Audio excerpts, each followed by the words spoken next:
Я не з'еду, ми разом зробимо цю країну нормальною і вольною.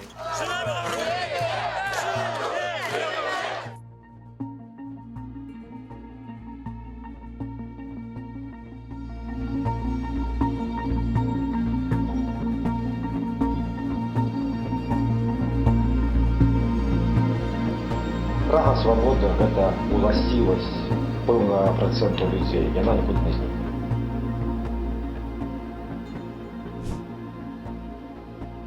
Живе Беларусь! Давай!